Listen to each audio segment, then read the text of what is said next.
Good morning my dear students, कैसे हैं आप सब। होप सो सब अच्छे होंगे, अपना ध्यान रख रहे होंगे, अपनी फैमिली का ध्यान रख रहे होंगे और कंटिन्यू पढ़ाई भी कर रहे होंगे, पढ़ाई पे फोकस कर रहे होंगे। या ये बोलूँ बिल्कुल ध्यान ही नहीं दे रहे हैं। वीडियोस पे कोई रिस्पॉन्स नहीं, कल मैंने कॉल्स करके भी कहा फिर भी नोट्स पे कोई रिस्पॉन्स नहीं। ऐसे ही है ना, या आप लोग अपने आप को ओवर स्मार्ट या ओवर इंटेलिजेंट समझ रहे हैं कि ना पढ़ना है ना नोट्स दिखाने हैं। मैडम ने कुछ पूछा तो मैम को ब्लॉक, कॉल्स रिस्पॉन्स नहीं है। ये तो कोई तरीका नहीं हुआ ना। अगर हम लोग मेहनत कर रहे हैं तो आप लोगों के लिए ही तो कर रहे हैं, हम आप लोगों के लिए तो पढ़ा रहे हैं, क्योंकि हमेशा तो बच्चे प्रमोट नहीं होंगे। और बाय द वे, आप लोग प्रमोट हो भी जाते हैं अगर किसी वजह से, तो क्या आपको आगे पढ़ाई की ज़रूरत नहीं है? आगे पढ़ना नहीं है क्या? ये सब तो बेसिक है, 11-12 तो बेसिक है हमारे फ्यूचर का। तो कैसे पढ़ोगे? होप सो आप सब बात को समझें और अपनी पढ़ाई कंटिन्यू करते रहें। घर है इसका मतलब ये नहीं है कि हमें पढ़ना नहीं है।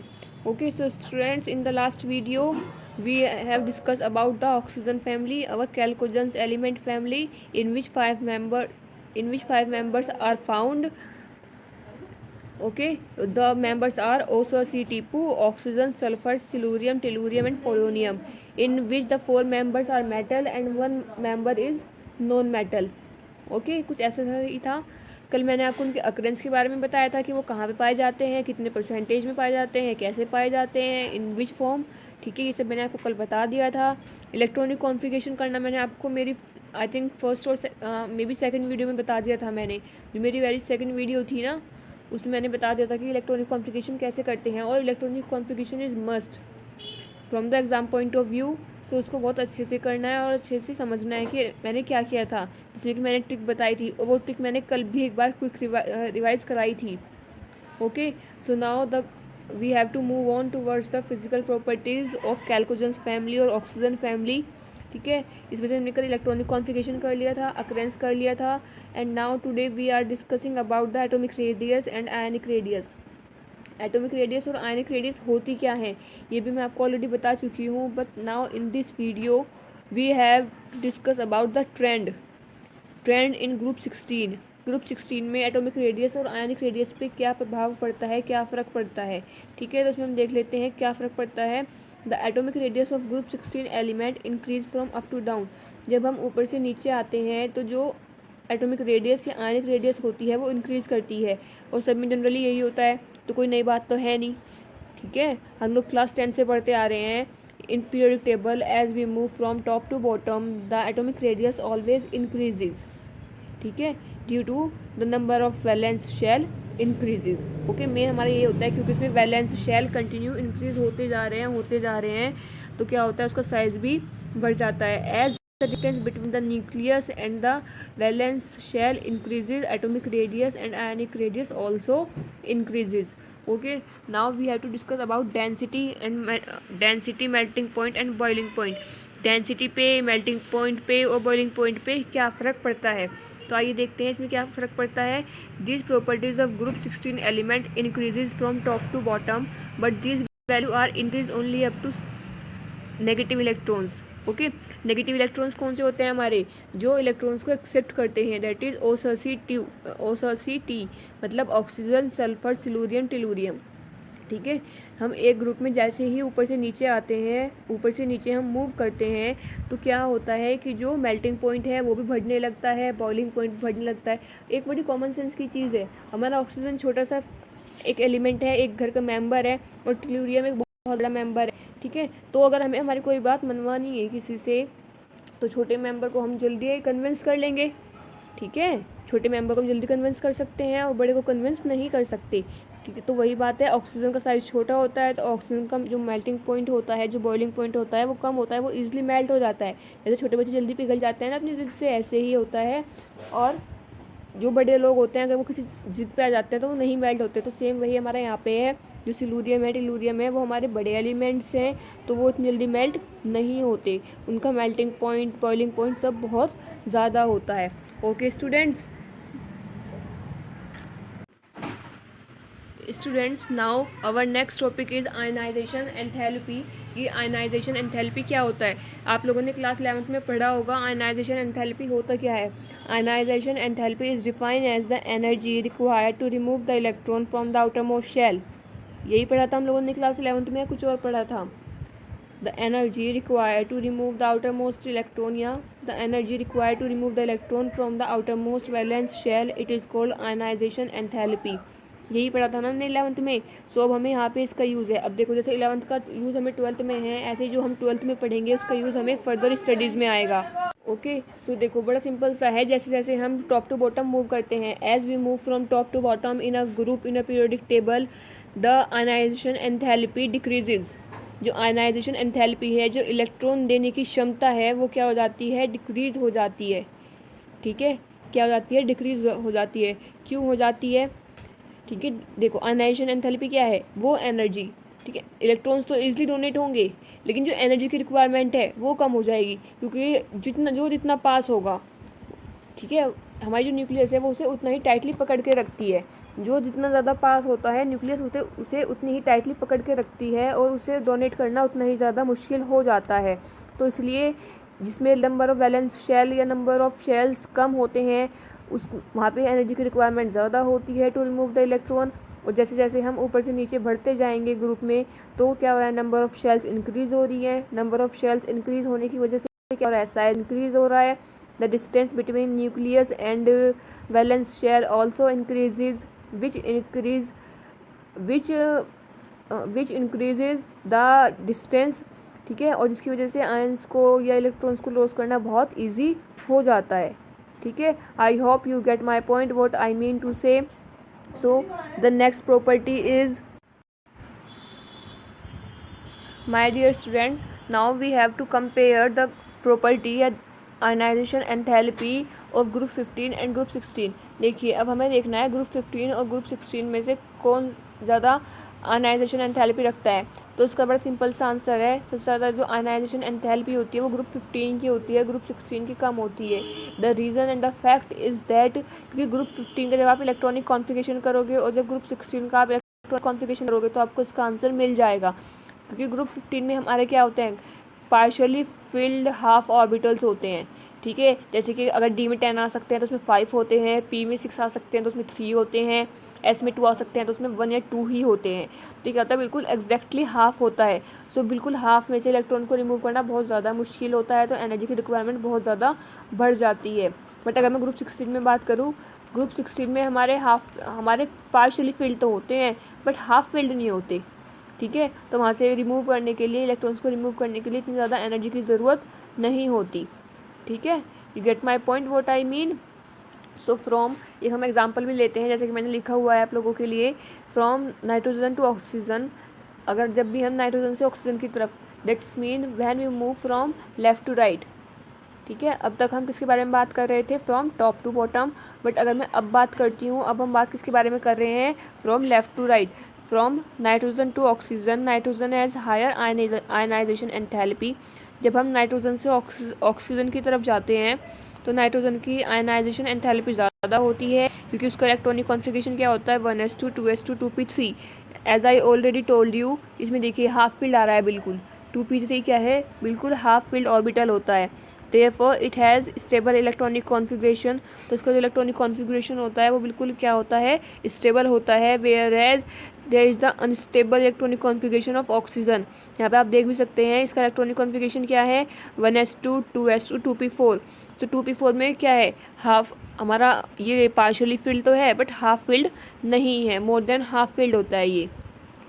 ठीक है स्टूडेंट्स, तो ये था हमारा किसके बारे में? आयनाइजेशन एंथैल्पी के बारे में था। अब बात आती है what is electron gain enthalpy की। एंथैल्पी का मतलब होता है एनर्जी। ठीक है, इलेक्ट्रॉन को देने लेने की जो एनर्जी होती है वो, उसको हम क्या कह देते हैं? एंथैल्पी कह देते हैं। गेन का मतलब क्या होता है? लेना होता है। ठीक है, इतना हमें पता। और इलेक्ट्रॉन का मतलब तो पता ही है, हम लोग क्लास 8 9 से पढ़ते आ रहे हैं। तो इलेक्ट्रॉन लेने के लिए जो इतनी एनर्जी की रिक्वायरमेंट होती है वो हमारी क्या कहलाती है? इलेक्ट्रॉन गेन एंथैल्पी कहलाती है। The energy required to gain an electron is called electron gain enthalpy. या हम इसे और क्या कह सकते हैं? The energy required to accept to accept the electron, it is called electron gain enthalpy. ठीक है, the elements have relatively high electron gain enthalpy. जो एलिमेंट्स होते हैं उनकी ज़्यादातर ज़्यादा ही इलेक्ट्रॉन गेन मतलब हाई इलेक्ट्रॉन गेन एंथैल्पी होती है, but balance decreases as we move down the group. ठीक है, बट जैसे जैसे हम ऊपर से नीचे आने लगते हैं ये भी डिक्रीज होने लगती है। And the fact is same as in the electron gain enthalpy, sorry as in the ionization enthalpy. जैसे आयनाइजेशन एंथैल्पी में था ना कि उस डिस्टेंस वाला केस था, सेम वही हमारा इलेक्ट्रॉन गेन एंथैल्पी में होता है। ठीक है, क्योंकि इलेक्ट्रॉन गेन एंथैल्पी में भी सेम वही डिस्टेंस बढ़ रहा है न्यूक्लियस से। देखो बच्चों यहाँ पे सिंपल सा फंडा है। सपोज दो सिबलिंग्स हैं, ठीक है, दो भाई बहन हैं, जिनमें से एक मम्मी पापा के पास रहता है और एक हॉस्टल में रहता है। तो मम्मी पापा का ज़्यादा कंट्रोल किस पे होगा? जो पास रहता है। ज़्यादा स्ट्रिक्ट किस पे होंगे? पेरेंट्स। जो पास रहता है। जो बाहर रहता है उसके तो मजे हैं इतने, वो तो उस पर तो इतना कंट्रोल होगा लेकिन इतना ज़्यादा नहीं होगा, जो तो दूर है उन्हें क्या पता वो क्या कर रहा है। ठीक है, तो जो जितना पास होता है। सो स्टूडेंट्स, अब आपको पता लग गया इलेक्ट्रॉन गेन एंथैल्पी के बारे में। ठीक है, electron gain enthalpy is very resemble to the ionization enthalpy. बस वहाँ पे क्या होता है, इलेक्ट्रॉन देता है और यहाँ पे इलेक्ट्रॉन लेता है। ठीक है, कि किसके, और मैंने आपको उसका एग्जांपल बता ही दिया है कि जो बच्चे पेरेंट्स से क्लोज होते हैं उन पर पेरेंट की जो स्ट्रिक्टनेस होती है वो ज़्यादा होती है। जो बच्चे दूर होते हैं, हॉस्टल में होते हैं, उन पर पेरेंट्स की स्ट्रिक्टनेस कम होती है। ठीक है, तो यहाँ पे भी कुछ ऐसा ही है, जो इलेक्ट्रॉन न्यूक्लियस के पास होगा उस पर न्यूक्लियस का फोर्स ज़्यादा होगा, और जो ज़्यादा दूर, जो थोड़ा दूर होगा या जैसे जैसे डिस्टेंस बढ़ता रहेगा वैसे वैसे ही क्या होगा माय डियर स्टूडेंट्स, फोर्स कम हो जाएगा। Okay, now we have to discuss about the metallic and non metallic character. What is metallic character and what is non metallic character. So देखिए, मेटालिक और नॉन मेटालिक कैरेक्टर के बारे में अब हम देख लेते हैं। ये मैं आपको वैसे कल की वीडियो में बता चुकी हूँ। जो हमारे स्टार्टिंग के 4 एलिमेंट्स होते हैं, that is oxygen, sulphur, selenium and tellurium are metals and electronegative elements, and the rest of the element that is the polonium is metal, so this is the electropositive. So we can say that as we move from top to bottom, जैसे जैसे हम ऊपर से नीचे आएंगे वैसे वैसे non metallic character क्या होगा, डिक्रीज हो जाएगा, और as a result, as a consequences जो आपका मेटालिक कैरेक्टर है वो इंक्रीज हो जाएगा।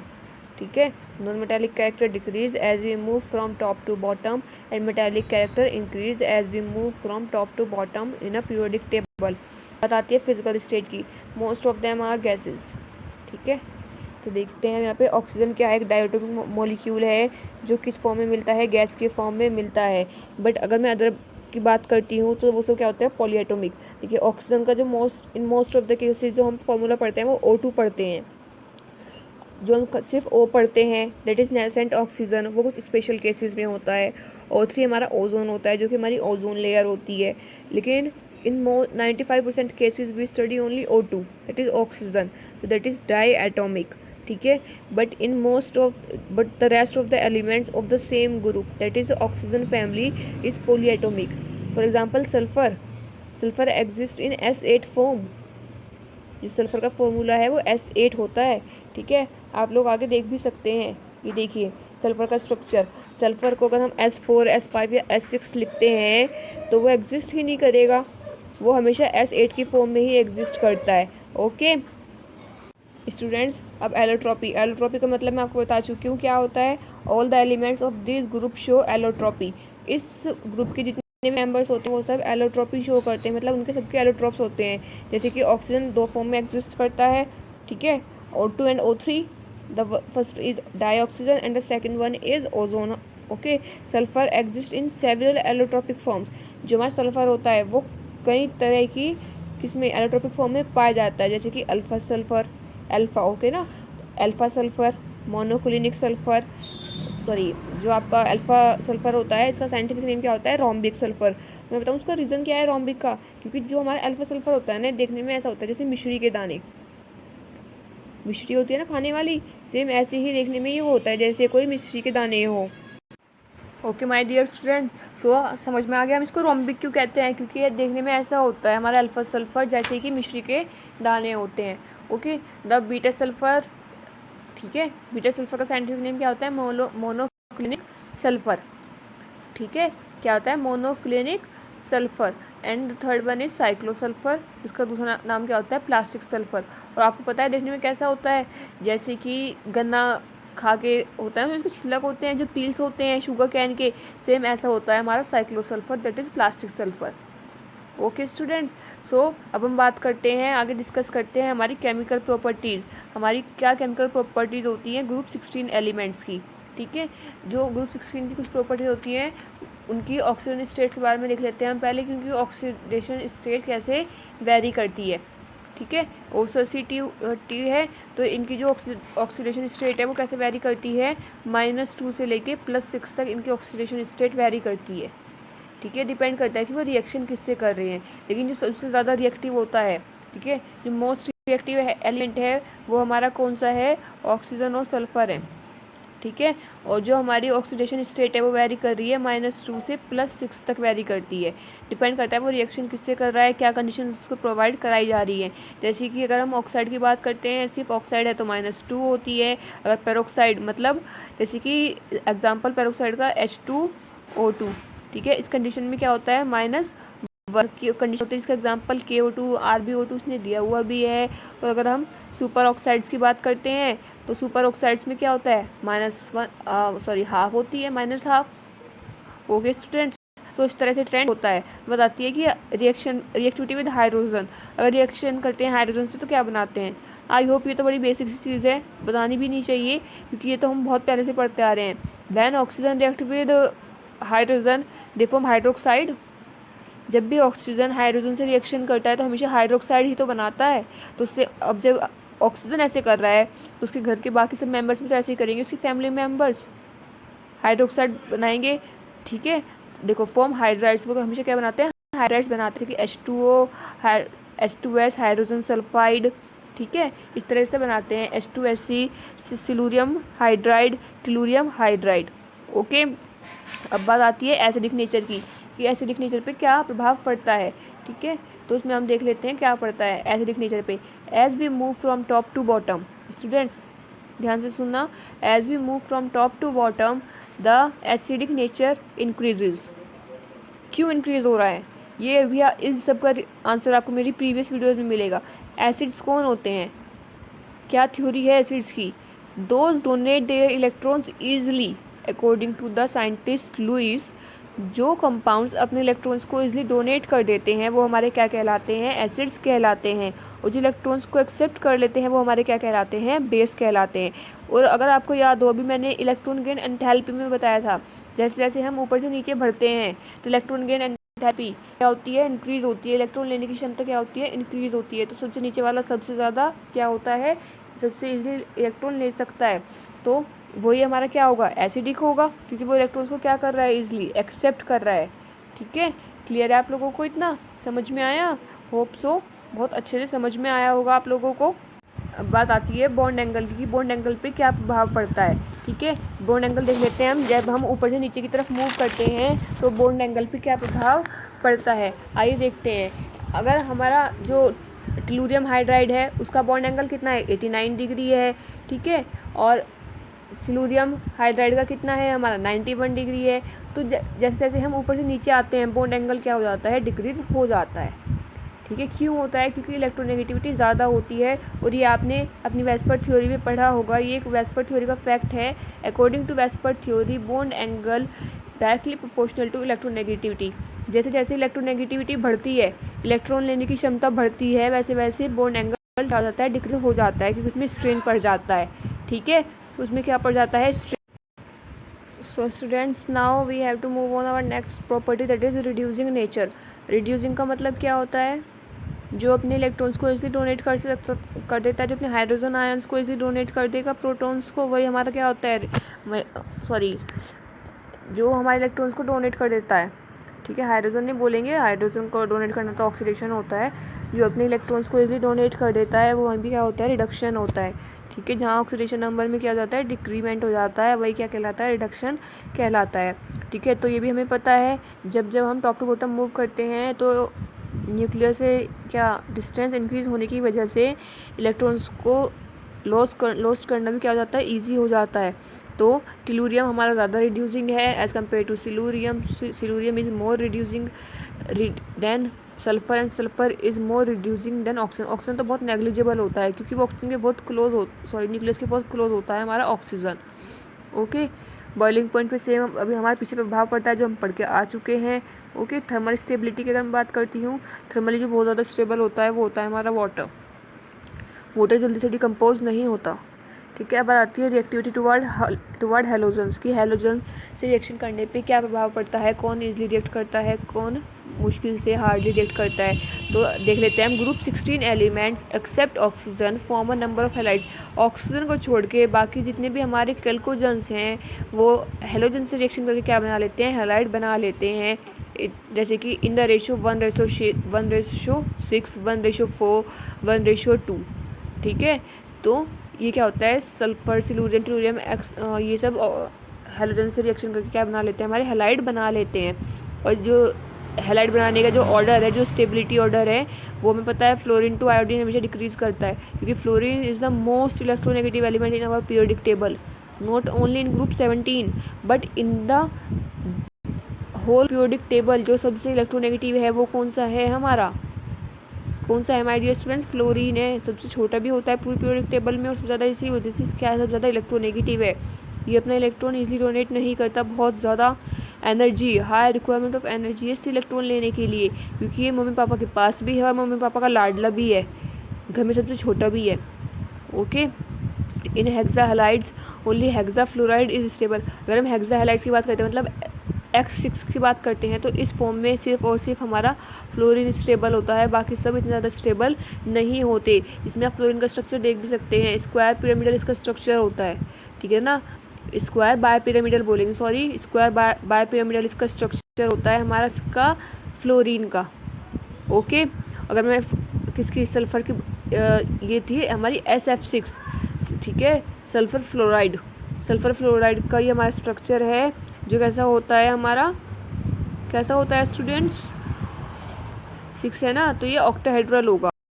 ठीक है, ये कैसा होगा, ऑक्टाहेड्रल, जिसमें 6 होते हैं वो होता है ऑक्टाहेड्रल. और उसकी हाइब्रिडाइजेशन क्या होगी, sp3d2 उसकी हाइब्रिडाइजेशन होगी. और अगर हम SF4 की बात करते हैं मतलब सल्फर टेट्राफ्लोराइड, तो ये हमारे लिक्विड फॉर्म में पाया जाता है और उसका स्ट्रक्चर कैसा होगा हमारा, कुछ इस तरह का इसका हमारा स्ट्रक्चर होगा. ओके, ये कौन सी ज्योमेट्री होती है हमारी, होती है हमारी ट्रायंगल बाय पिरामिडल ज्योमेट्री होती है. और हाइब्रिडाइजेशन क्या होती है इसमें, हमारी sp3 हाइब्रिडाइजेशन होती है. ओके, कौन सी होती है, sp3 हाइब्रिडाइजेशन होती है. बात आती है रिएक्टिविटी टुवर्ड्स हाइड्रोजन, कि हाइड्रोजन से कैसे रिएक्शन करते हैं. ऑल एलिमेंट फॉर्म EO2, देखो जितने भी होते हैं ये सब ऑक्सीजन सेक्शन करते हैं और ऑक्साइड्स बना लेते हैं. ठीक है, the reducing nature always decrease, ये अभी हम पीछे डिस्कस कर ही चुके हैं. जो रिड्यूसिंग नेचर है वो टॉप टू बॉटम क्या करता है, इंक्रीज करता है रिड्यूसिंग नेचर. ओके, इंक्रीज करता है. And other dioxide are also solid, ये मोस्टली सॉलिड होते हैं और इसमें हाइब्रिडाइजेशन भी क्या होती है, sp2 होती है. स्ट्रक्चर हमेशा कैसा होता है, V शेप का होता है, बेंच स्ट्रक्चर होता है. Okay my dear students, all dioxides and trioxides are acidic in nature. जितने भी डाइऑक्साइड मतलब O2 हैं, O3 हैं, ये सब कैसे होते हैं, एसिडिक होते हैं. और इनका जो एसिडिक कैरेक्टर है वो डिक्रीज होता है from selenium sulphur to tellurium. Structure देख सकते हैं आप, बॉन्ड एंगल कितना होता है, 120 डिग्री का बॉन्ड एंगल होता है और ट्रायंगल इनका स्ट्रक्चर होता है. ठीक है, देयर ऑक्साइड्स आर एसिडिक, इनके जितने भी ऑक्साइड्स होते हैं, ठीक है, जितने भी याद रखने से जितने भी ऑक्साइड्स होते हैं वो कैसे होते हैं, एसिडिक होते हैं क्योंकि ये वाटर से रिएक्ट कर लेते हैं. ठीक है, क्या कर लेते हैं, वाटर से रिएक्ट करने पे हमेशा एक एसिड ही बनाते हैं. Whenever oxygen reacts with water और when any member of group 16 react with water they always form an acid, so they are acidic in nature. ठीक है, SO2 इज मतलब sulphur dioxide is more often reducing agent than trioxide. SO2 ज़्यादा reducing power रखता है as compare to SO3. Okay, बात आती है order of acidic strength. तो एसिडिक स्ट्रेंथ की क्या ऑर्डर है, H2SO4 सबसे ज़्यादा स्ट्रॉन्ग होता है, पता है हमें. H2SO4 के बारे में तो बताने वाली बात ही नहीं है, किंग्स ऑफ एसिड है ये. तो उसके बाद हमारा H2SC4, then H2TE4, then H2SO3. ठीक है, ये इनका क्या होता है, रिड्यूसिंग पावर है या रिड्यूसिंग की स्ट्रेंथ है, एसिडिक स्ट्रेंथ है। ओके स्टूडेंट्स, सो ये थी हमारी कुछ बेसिक प्रॉपर्टीज़ इसके बारे में, ऑक्सीजन फैमिली के बारे में थी। Now in the next video we are discuss about the compounds of oxygen, कि ऑक्सीजन के क्या क्या कंपाउंड्स हैं, क्या उनकी कंडीशंस हैं, किस टेम्परेचर पे वो रिएक्ट करते हैं, क्या उनके लैब मेथड हैं, क्या कमर्शियल मेथड हैं, क्या उनकी केमिकल प्रॉपर्टीज़ होती है, ठीक है, कहाँ पे हम इन्हें यूज़ करते हैं, ये सब हम डिस्कस करेंगे हमारे नेक्स्ट वीडियो में। आज के लिए इतना ही। Okay students, stay home, stay safe, remains healthy. Thank you.